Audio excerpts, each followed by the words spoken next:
Tu sais que j'ai découvert un nouveau facteur que je connaissais pas avant. Ouais. Et ce truc-là, là maintenant, je me le dis, quand tu découvres quelque chose, après tu te dis putain, mais c'est vrai. C'est tellement évident. Ouais. C'est le statut. Toute l'équipe a été complètement bluffée de se dire, finalement, C'est possible. Ouais, en fait, c'est une limite qu'on se met. Quand tu es directeur d'une agence immobilière, quand tu es entrepreneur, eh bien, tu dois avoir ce courage-là à un moment donné de dire écoute, t'es pas à ta place, donc on va te changer. Pour moi, la vie, tu vois, ce n'est qu'une répétition sans cesse d'équilibrage. Ouais. Parce qu'il y a tout qui évolue. De conseiller immobilier à directeur d'agence à succès, étant élu 4 fois consécutive meilleure agence de l'année en Belgique pour le trophée Bien Vendu, plus de 800 ventes réalisées, je vous propose de découvrir maintenant le parcours atypique de Laurent Tintin, nouveau coach chez Disrupteur Immobilier. C'est parti!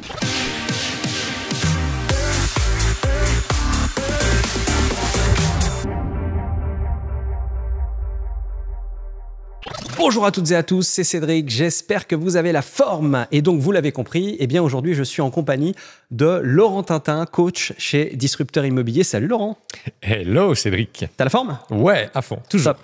Bon, alors aujourd'hui on va parler de toi, mais ce qui est intéressant en fait dans ce podcast que vous pouvez suivre là aujourd'hui sur YouTube, sur Spotify, sur Deezer, sur Apple Music, bref partout, Amazon Music, eh bien d'ailleurs pensez à mettre un petit j'aime, de vous abonner si ça n'est pas déjà fait pour être sûr de recevoir notre contenu, eh bien c'est surtout le parcours inspirant que tu as eu et qui va inspirer d'autres directeurs d'agence. Aujourd'hui, c'est vrai qu'on s'adresse plus à des directeurs d'agence, à des responsables d'agences immobilières, qui soient en France, en Belgique, en Suisse, au Luxembourg, parce que finalement, hormis quelques petits détails, on a tous un peu les mêmes ventes, les mêmes modes de fonctionnement.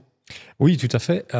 Et c'est fou parce qu'aujourd'hui, je suis fier et je veux aider les personnes. En fait, c'est ma mission de vie, si tu veux. Moi, mon credo dans la vie, c'est de nourrir, alimenter un peu toute cette soif de savoir, documenter, d'en apprendre pour transmettre ma passion. Et ma passion, évidemment, c'est l'immobilier. Et c'est vrai que je constate, donc moi, en fait, je suis belge et fier de l'être. Et puis, avec le nom de famille que j'ai, tu vois, je ne pouvais pas faire mieux. Juste les cheveux que je n'ai pas encore, mais bon, ça viendra. Mais donc, je coach des personnes en Suisse, en France, bientôt au Grand-Duché de Luxembourg, là, ça va démarrer aussi. En fait, ouais, non, le job est le même, parce qu'on ne parle pas de technicité, fiscalité, ceci, cela. On parle vraiment de manager des personnes et de passer d'un statut où tu es au four et moulin, tu es tout seul de ton côté, et après, tu commences à grandir et à gérer plus de choses. Super Laurent. Écoute, avant que tu puisses vraiment délivrer des pépites dans ce podcast pour ces directeurs d'agence là qui doivent se dire waouh, comment est-ce qu'on fait 800 ventes, comment est-ce qu'on devient meilleure agence, et j'imagine aussi surtout au niveau de la satisfaction client, dans ces trophées-là, c'est aussi ce qui est regardé avec attention. Donc tu as eu 3 agences immobilières.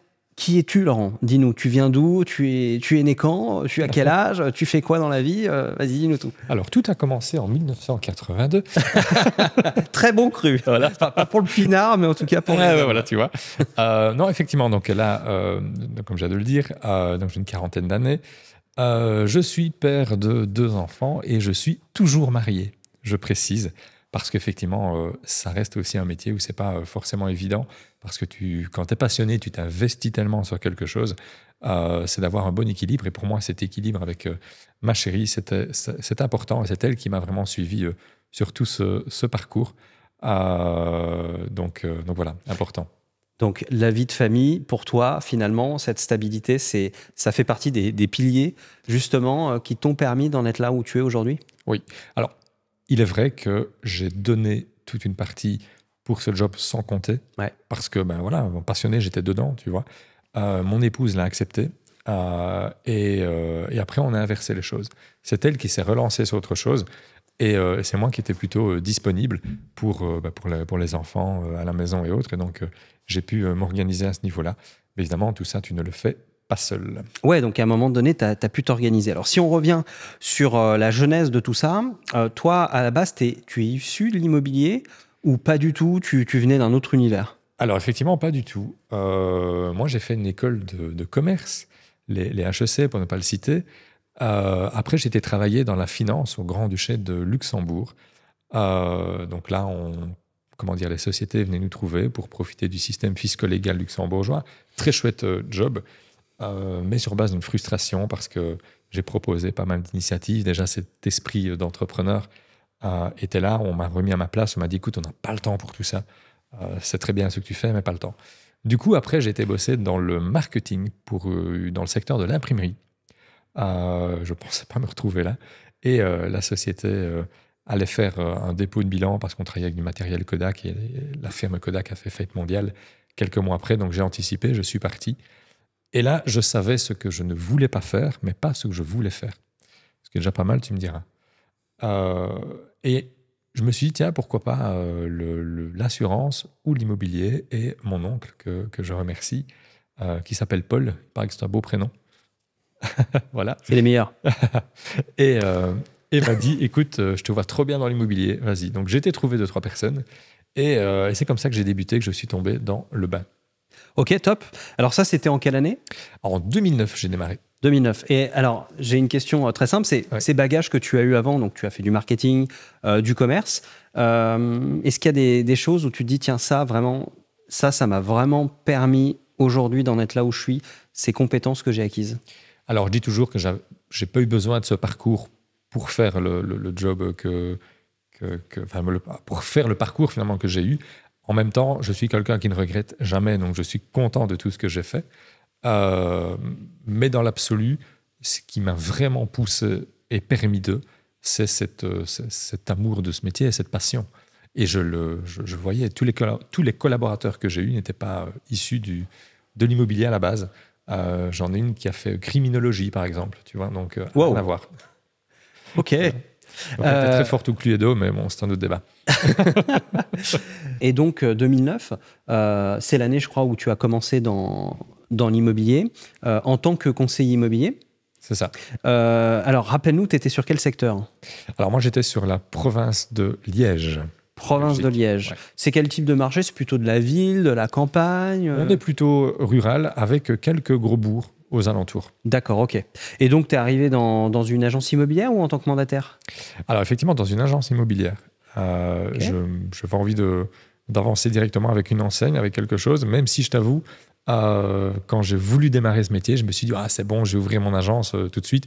Et puis, je me suis rendu compte très, très vite qu'en fait, non, je devais aller faire mes armes. D'accord. Donc, tes armes, tu les as faites de quand à quand? Alors, 2009, effectivement, je démarre. Et en 2013, je rachète mon patron. Et donc, c'est là que je bascule de l'autre côté de la barrière où je deviens directeur de l'agence, donc propriétaire de mon agence.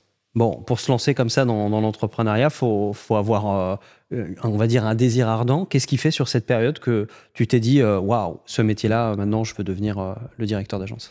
Alors, ce qui fait, c'est peut-être ma femme qui me dit, Mo, je te vois plus, qu'est-ce que tu fais? Je suis tellement passionné de ce que je fais, je suis tellement dedans, et cette envie de réussir, de faire mes preuves, font que, en fait, je me pose même pas la question. Si tu veux, quand je démarre, je touche 600 € par mois et je dois payer mes cotisations, etc. En gros, il me reste à peine 300 € par mois pour vivre. Heureusement, j'avais encore un peu des économies, et donc je me pose pas de questions. Je fonce, j'y vais. Ok, d'accord. Donc, fort de cette expérience, de cette passion que tu viens de te découvrir pour l'immobilier, tu décides de lancer, de racheter cette agence immobilière. Qu'est-ce qu'il y a dans cette agence immobilière? Il y a combien de collaborateurs? Elle tourne comment? Alors, comment quand tu arrives? Oui, donc effectivement, quand je débarque, il y a juste le directeur de l'agence avec une secrétaire. Il avait déjà je trouve, cette bonne pratique, en gros. Il avait déjà une structure qui permettait d'absorber énormément de dossiers. Donc ça, c'était intéressant. Et lui, il fonctionnait avec le système de la pyramide inversée. Donc, beaucoup d'investissements au début pour après rentabiliser les choses. Alors, qu'est-ce que tu appelles une agence qui était prête à prendre beaucoup de dossiers? Ça veut dire quoi? En gros, quand j'arrive là-bas, il y a 6 dossiers en portefeuille. Le gars, il vient de redémarrer cette agence. C'est sa 3e, donc lui, il sait ce qu'il fait. Mais il y a 6 dossiers. Donc, c'est quoi? C'est 6 mandats à vendre qui ne sont pas vendus? Exactement. OK. Voilà. Il y a 6 choses là-bas. Et il me dit, écoute, il y a tout à faire. Il faut y aller. Il faut prospecter. Et donc, je ne fais que ça. Alors ça, c'est très intéressant ce que tu dis. Parce qu'effectivement, on peut arriver dans une agence qui est plutôt en mode cueilleur, enfin pas cueilleur, mais éleveur, ou plutôt une agence qui est en mode conquête, chasse. Et là, donc, on va dire, c'est quand même la partie, une des parties les plus dures. Tu arrives sur une agence et tu as tout à conquérir là. Mais en fait, c'est ça, après le recul, qui est dingue, parce que moi, mon standard, donc, comme je répète, je ne suis pas dans l'immobilier. Le standard, c'est quoi? Grand, il faut prospecter. Je connais que ça. Donc, ok, j'y vais, vu qu'on m'a dit de faire ça et qu'il n'y a que ça à faire. Donc, j'y vais. En plus, là où il était malin, c'est qu'il m'a mis des objectifs assez élevés que lui-même pensait ne pas atteindre, parce qu'il dit, ouais, voilà. Mais comme moi, mon point de référence est cet objectif qui est assez haut, mais je ne sais pas que c'est un objectif haut, finalement, je m'en approche et j'ai même réussi à l'atteindre. Et là, il me dit, ah ouais, t'as bien bossé. Ah quoi, c'est pas ce qu'il fallait faire au minimum, tu vois. Donc, c'est vraiment cet état d'esprit et ce point de vue qui font que... Et ça, c'est quelque chose que j'aime aussi insuffler aux collaborateurs et que je conseille à tous les directeurs d'agence. Tu sais, ça me fait penser à une phrase. C'était impossible et pourtant ils l'ont fait. Ouais, c'est ça.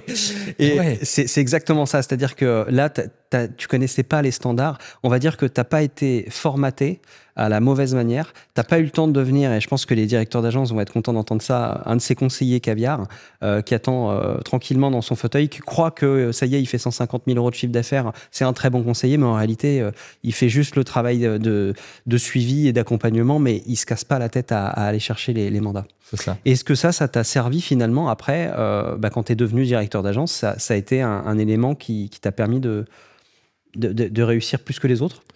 Alors, plus que les autres, oui, peut-être. En tout cas, tu vois, moi, je ne suis pas le gars qui me compare. Ou alors, je vais voir ce qui se passe ailleurs chez d'autres personnes et je me dis, moi aussi, je veux le faire. Voire, je veux mieux faire. Donc, je m'auto-booste de cette façon-là. Et si quelqu'un y arrive, je ne jalouse pas, justement, j'essaie de comprendre pourquoi. Et c'est comme ça, d'ailleurs, que je t'ai découvert, que j'ai vu sur toute une série de tes premières vidéos et autres, que j'ai un peu vu ce que tu faisais. Je me suis dit, ouais, ce mec, il le fait, donc moi aussi, je veux avancer. Mais effectivement, et ça me fait penser à une anecdote, j'ai un ami aussi directeur de plusieurs agences. Il a un nouveau conseiller qui arrive et il détecte quand même un certain potentiel, un certain hunter, quoi, donc le chasseur. Il dit, écoute, toi, tu vas prospecter. Ouais, évidemment. Lui, il travaille à 4% de com hors taxe. Ce qui est élevé en Belgique? Alors, généralement, on est plutôt sur le moyenne de 3%. Ouais. Ça, c'est assez courant. Donc, effectivement, le 4%, voilà, il est bien. Et il dit à ce collaborateur qui débarque, écoute, il passe le message à l'équipe aussi pour ne pas que ça trace au début. Écoute, sache que nous, on a un super service. On travaille à 10%. Le gars, il dit, ok, c'est 10%, quoi, tu vois. Il ne vient pas du tout du secteur, pas renseigné. Après coup, il m'a quand même dit que le gars disait que c'était un peu élevé, mais on l'a dit que c'était 10. Et donc, t'imagines, le gars, il est à plus de 2 fois la com. Énorme. Sur le premier mois, il rentre 3 biens. Et il dit, écoute, le troisième, je ne l'ai pas eu, parce que les gens m'ont demandé pour baisser la com. Ils ont chipoté. Ouais, voilà. Voilà, le terme, le bon vieux terme de Belgique. Ils ont chipoté, ils ont dit non. Et donc, il n'a pas voulu lâcher. Il a dit, écoute, j'espère avoir la réponse, mais est-ce que tu m'autorises à faire un geste? À 8%, ils sont d'accord. Donc, voilà. Et de nouveau, c'est vraiment ça. Et il était bluffé. Et là, toute l'équipe a été complètement bluffée de se dire, finalement, c'est possible. Ouais, en fait, c'est une limite qu'on se met. Et c'est tellement facile d'arriver... Tu sais, tu peux rentrer plein de biens si tu travailles pour rien. Donc, c'est complètement. Là, je suis un directeur d'agence qui t'écoute. Je me dis, OK, mais c'est quoi son secret? Parce que beaucoup de directeurs d'agence sont confrontés à ça. Pour faire bouger les collaborateurs, tu sais. Souvent, on a des directeurs d'agence qui arrivent chez nous au début dans le programme Le Déclic et ils nous disent, moi, une de mes plus grosses problématiques, c'est que je recrute des gens, mais je leur dis ce qu'il faut faire, mais visiblement, ça rentre d'un côté, ça ressort de l'autre. Ouais, ça. Et j'arrive pas à transmettre, à les faire bouger, j'arrive pas à leur faire comprendre l'importance de suivre un process, de se bouger. Qu'est-ce qui fait, toi, justement, que tu as réussi à faire ces centaines de ventes parce que tu avais des équipes, c'est pas toi qui les réalisais à un moment donné. Ouais. Comment tu as fait pour faire bouger ces gens, pour les motiver à réussir? Est-ce que c'est déjà au recrutement que ça se passe? C'est à l'onboarding? C'est dans l'accompagnement? Ça se passe comment?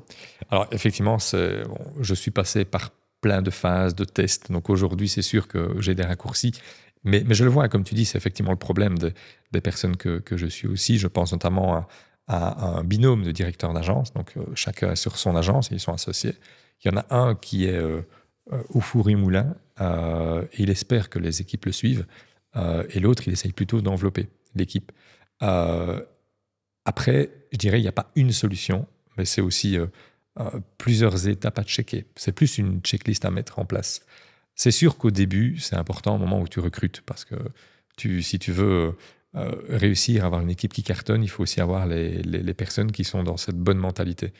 C'est pas tant que tu dois prendre les meilleurs commerciaux, c'est en prendre les personnes qui vont te suivre, qui sont dans les mêmes valeurs, dans la même mentalité que toi, parce que c'est le directeur d'agence qui va insuffler cette énergie. Et donc, c'est valeurs à l'équipe. Donc, première chose, il faut vraiment que les valeurs, que tout le monde adhère. Après, ça dépend aussi du type de management que tu mets en place.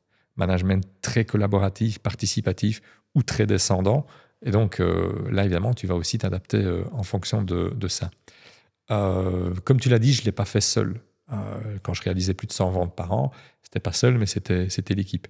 Donc, en tout cas, un vrai tuyau, c'est de comprendre la carotte de chaque collaborateur. Et cette carotte, elle est différente pour chaque collaborateur. Ah, c'est super ce que tu dis là. On pense toujours que c'est le côté financier, par exemple. Ah, j'ai donné plus de com, tu vas bosser. Ça fonctionne un temps, quelques semaines, 1 mois, 3 mois, et après ça retombe. Donc, en tout cas, c'est souvent ce que j'ai constaté. Ça ne fonctionne pas chez tout le monde, sauf les personnes chez qui c'est vraiment la vraie carotte. Argent. Oui, c'est ça. D'autres, ça peut être la reconnaissance, l'estime que tu peux avoir le fait qu'elle soit utile dans le mécanique de l'agence. Donc, en tout cas, voilà, pour moi, il faut identifier ce qui fait avancer le collaborateur et travailler individuellement sur chaque personne, tout en gardant l'église au milieu du village. Parce que si tu commences à faire des différences, là, tu vas droit dans le mur. Ok. Tu sais que j'ai découvert un nouveau facteur que je ne connaissais pas avant. Ouais. Et ce truc-là, là, maintenant, je me le dis, quand tu découvres quelque chose, après, tu te dis, putain, mais c'est vrai. C'est tellement évident. Ouais. C'est le statut. Ah oui. Tu sais, certains collaborateurs, ils veulent être les premiers. Certains collaborateurs, là, ils veulent avoir un statut spécifique. Et parfois même, tu vois, l'argent, on pensait que c'était leur motivation première, mais pas du tout. Ouais. C'est juste le fait de se dire, je suis toujours le meilleur, je suis toujours à ma place, je suis toujours... Et ça, c'est hyper important. Donc, pour les directeurs d'agence qui nous écoutent aujourd'hui, pensez à ça. Le statut des gens, parfois, est plus important que l'argent même. Tout à fait.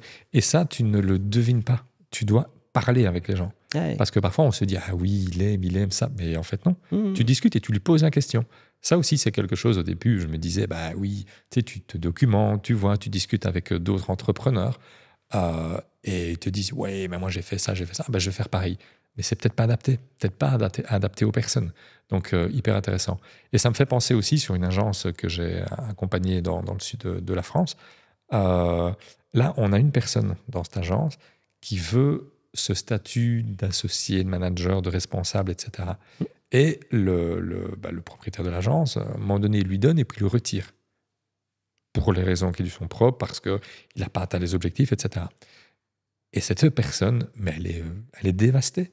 Elle dit, ah oui, mais non, moi, j'avais besoin de cette reconnaissance un peu sociétale, de bien-être, ça me permet d'être à l'aise, de rentrer des mandats, parce que voilà, j'ai une certaine autorité. Donc, en fait, c'est sa façon de faire, et là, tu lui détruis son monde. Donc, si tu lui expliques les choses, tu les remplaces par autre chose et tu discutes avec lui, ça peut être OK, mais juste le reprendre de manière unilatérale et puis lui dire après tu te débrouilles, là tu fous tout en l'air, quoi. Ouais, je comprends ça. Effectivement, ça peut ne pas être facile à vivre. Donc tu as repris cette première agence, oui. 2013. C'est ça.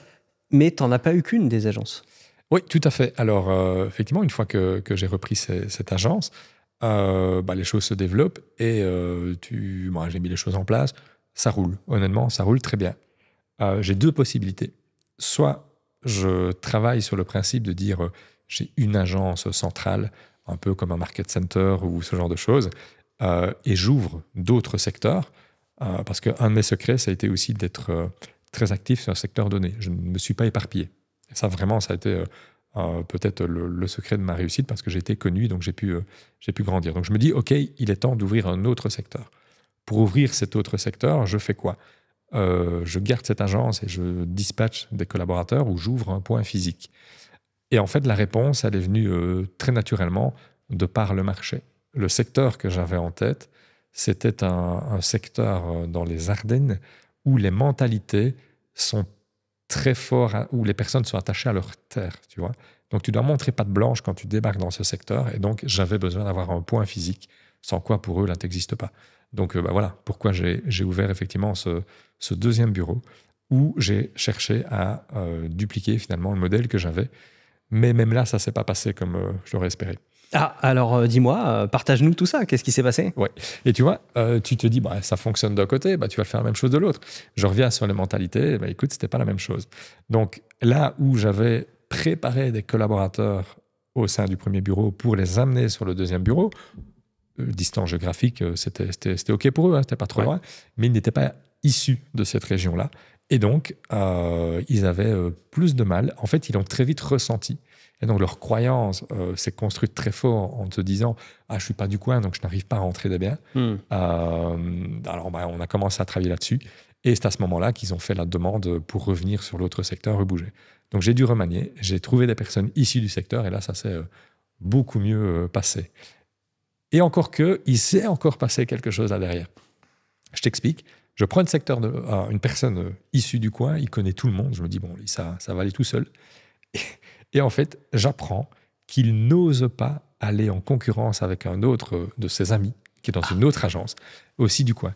Et donc, là, je me suis dit, OK, il est primordial de faire en sorte que les personnes soient à fond avec toi, de libérer et de discuter de tout, dire, OK, c'est bon, tu y vas, tu es dans le game avec nous, tu te bats pour ton drapeau, pour ton agence, pour ton armée, et tu es avec nous, tu n'es pas avec nous. Donc, tu vois, c'est ça que j'explique. J'ai testé, j'ai vécu, j'ai vu plein de choses. Et ce sont tous ces raccourcis aujourd'hui que j'offre aux personnes que j'accompagne à tous les directeurs d'agence.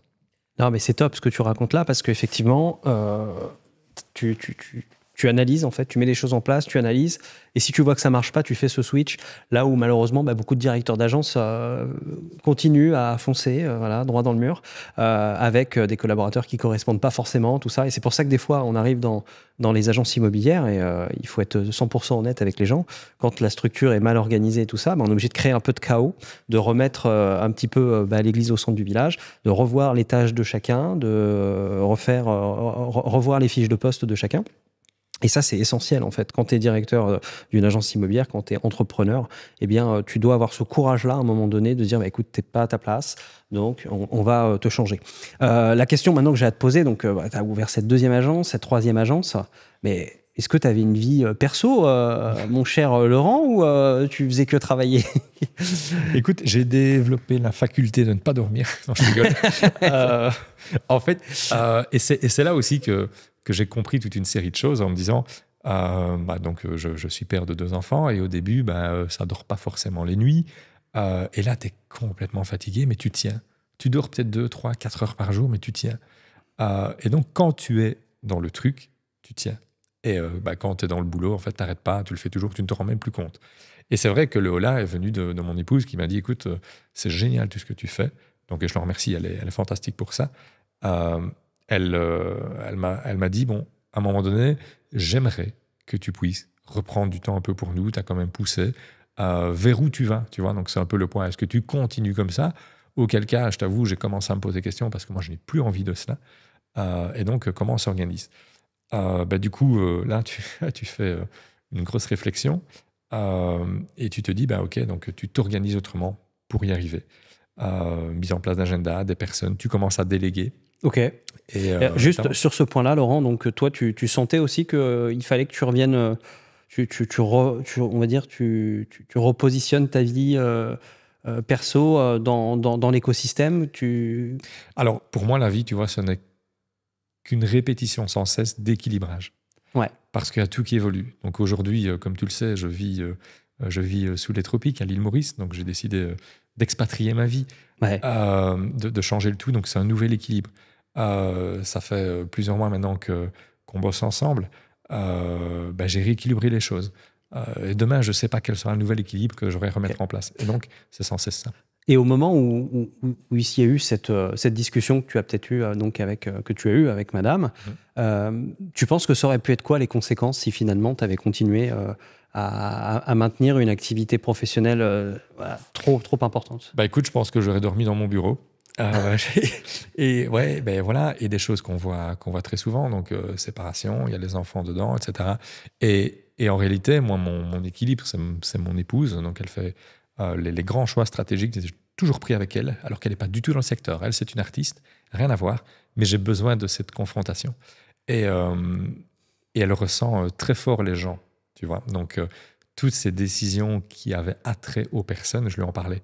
C'est fou, mais si je lui dis, tiens, je voudrais que cette personne s'occupe plutôt de la gestion, etc., elle me disait oui ou non, elle ressentait les choses. Enfin, bref, c'est une personne extraordinaire pour ça. Et derrière, moi, je ramenais le côté plus terre à terre, tu vois, les atouts, compétences, les CV, les trucs.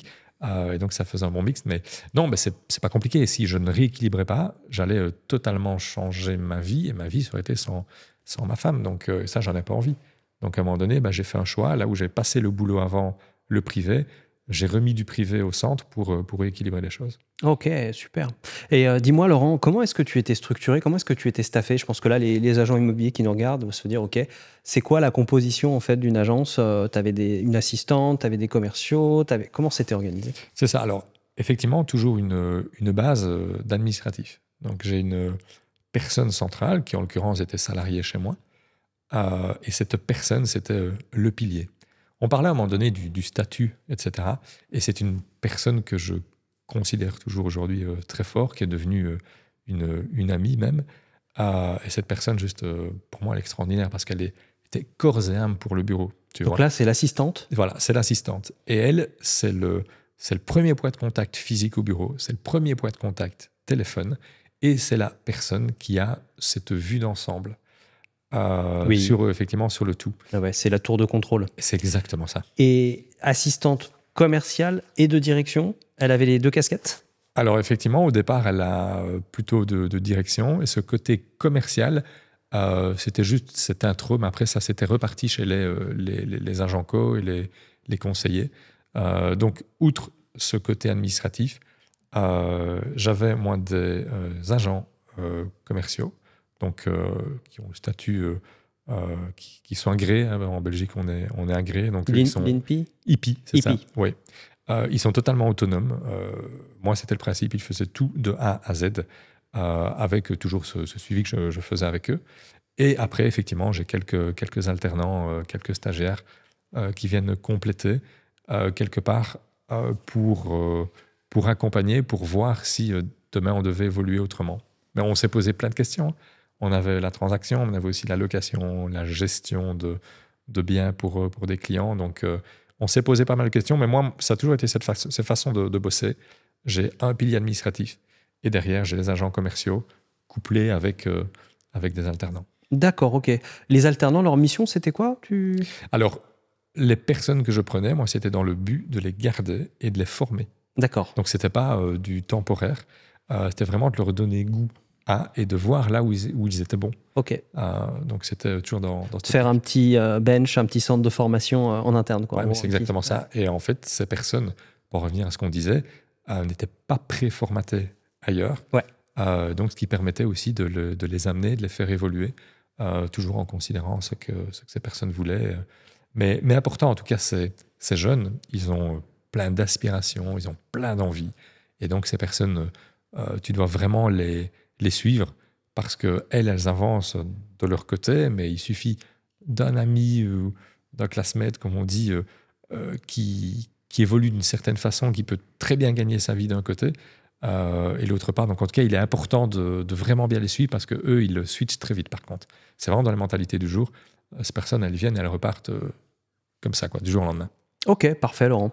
Donc ça, tu l'as fait de 2013 à donc, 2013, ça c'était la première agence. J'ai ouvert la deuxième vers, c'était quoi 4 ans derrière. Et en 2020, j'ouvre le troisième bureau. Là, en réalité, c'est une collaboratrice en interne, ma plus ancienne, qui me dit, écoute, moi j'ai envie de plus de responsabilités. Et je sentais bien que si je ne faisais rien, elle allait partir de son côté. Donc je me suis dit, OK, profitons de cette énergie, de cette force pour grandir et avancer. Donc Très c'est dans ce intéressant. côté management collaboratif, si tu veux, participatif. Ouais. Et donc j'ouvre ce bureau avec elle et je lui dis, OK, c'est toi par contre qui va le gérer. Ouais, ce que tu dis là, c'est très intéressant parce que tu vois, je me suis rendu compte avec les années aussi et les erreurs que j'ai pu faire dans le management que pour moi, ce qui est plus important, c'est les hommes. Les hommes et les femmes, bien évidemment, Oui, on c'est s'entend. compris, je parle l'homme de manière générale. Et quand tu vois qu'il y a une compétence chez quelqu'un et que finalement tu avais peut-être le projet d'eux, ça peut t'accélérer ton projet en disant bon voilà, j'ai la bonne personne. C'est jamais le bon moment de toute façon. C'est vrai, c'est comme quand on devient parent, on n'est jamais prêt à vivre ce qui arrive derrière. Mais par contre, il y a la personne. Il faut se poser la question, c'est peut-être le moment d'y aller et on y va. Donc ça, c'est très, très intéressant pour les agents immobiliers qui nous écoutent, vraiment de s'attacher à ça, aux personnes, aux compétences qu'on peut détecter et à des évolutions qu'on peut mettre en place dans ces structures. Moi, j'ai fait pareil avec une collaboratrice qui a développé la partie gestion locative.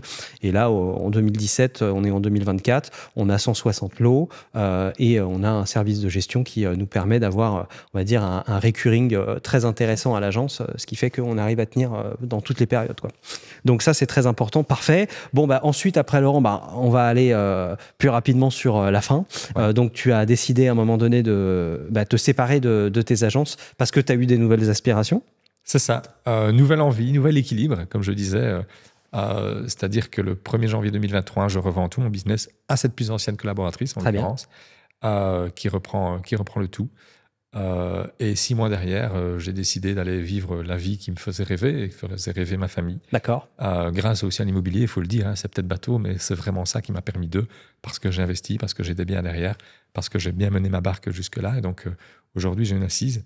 Je débarque donc à l'île Maurice et je me dis, mais je vais faire quoi moi maintenant ?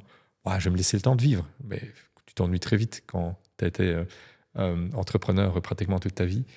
Et là, du coup, je recroise ton chemin. Comme je disais, je te suivais. Et aujourd'hui, je suis plus qu'heureux de pouvoir vraiment, je reviens sur ma mission de vie. Moi, c'est vraiment nourrir toute cette soif, cette envie d'apprendre pour transmettre cette passion. Ouais. C'est exactement ce que je fais ici aujourd'hui avec ces directeurs d'agence et ces agents immobiliers. Alors, ces directeurs d'agence, en quelques mots, comment est-ce que tu les suis aujourd'hui ? C'est-à-dire que tu es à distance, ça peut être une question que les gens se posent, de se dire, oui, mais il n'est pas chez nous, il n'est pas dans l'agence. Comment est-ce qu'il arrive à faire performer les agences immobilières comme il l'a fait lui-même ? Ouais. Alors, c'est plus compliqué pour les coups de pied au derrière, je t'avoue. Ouais. Un coup de pied virtuel. Mais, voilà, c'est ça. Il faudrait qu'on pense à une chaise électrique ou un truc dans le style. Il faut que je t'en parle. Mais non, blague à part. Mais l'idée, c'est ça. C'est vraiment ça se passe très très bien comme ça à distance et en gros la première plus-value vraiment que je leur apporte, c'est ce recul. Et le directeur d'agence, on le sait, il est au four et moulin, il est à fond dedans, il ne prend jamais ou très très rarement le temps de se poser. Donc une des premières étapes, c'est de remplir un audit, si tu veux, tu vois, comme ça on fait un point sur la situation et ils me disent mais c'est génial parce que j'ai pris la peine de réfléchir sur mon activité. Ça faisait des mois, des années que ça m'était pas arrivé. Il se positionne au-dessus du business et pas dans le business. Ouais. Et ça, c'est une vraie première plus-value. Et moi, avec le regard extérieur que j'ai, j'y vais, j'ai pas peur de les challenger et parfois de leur poser des questions. Ils disent oui, où est-ce que tu veux en venir ? Tu vas voir, on avance et ça fonctionne ou ça fonctionne pas, on prend un autre chemin, mais c'est vraiment ça. Tu les aides à voir les angles morts. Ouais, c'est à peu près ça. Et surtout, comme je n'ai pas d'affect, je ne suis pas investi dans leur agence. Émotionnellement. Voilà, je n'ai pas de problème, effectivement, de leur dire, écoute, là, je sais pas, mais j'ai l'impression qu'il y a quelque chose qui ne fonctionne pas, il y a quelqu'un qui ne fonctionne pas. Et donc, voilà, alors, ça peut paraître effectivement très, très robot, protocolaire, mais c'est ce passage obligé, parce que, comme tu le sais, on a toutes les couleurs. On va travailler sur le côté très mental, mais aussi sur le côté émotionnel, parce que, comme on le dit, on travaille avec des personnes, et donc seul, plus compliqué d'y arriver. Et donc, l'idée, c'est d'avancer. Exactement. Et justement, donc je fais un petit point là-dessus. Si effectivement vous êtes directeur d'agence et que vous ressentez des manques, vous avez dans cette interview perçu des choses qui font sens pour vous, on met en place dans la description de ce podcast un lien pour candidater et pour profiter du déclic. C'est un accompagnement sur 6 mois qu'on offre aux directeurs d'agences immobilières pour leur permettre de doubler leur chiffre d'affaires et puis surtout de retrouver beaucoup plus de temps pour eux, de parfois sauver leur vie de famille. Donc voilà, très important. Vous avez le lien dans la description de ce podcast. Merci Laurent. Écoute, merci à toi. Et puis, je me réjouis de continuer à rencontrer énormément de monde, de les faire avancer parce que ce métier, c'est juste un métier passion. Pour ne pas se laisser déborder, évidemment, c'est sûr qu'il faut reprendre certains outils. Et comme je dis souvent, je suis une boîte à outils, ils n'ont qu'à se servir. Et puis, ensemble, on va reconstruire tout ça. Top. Merci pour ce partage. Passe une belle journée. Allez, toi aussi. À bientôt. Ciao. Bye bye.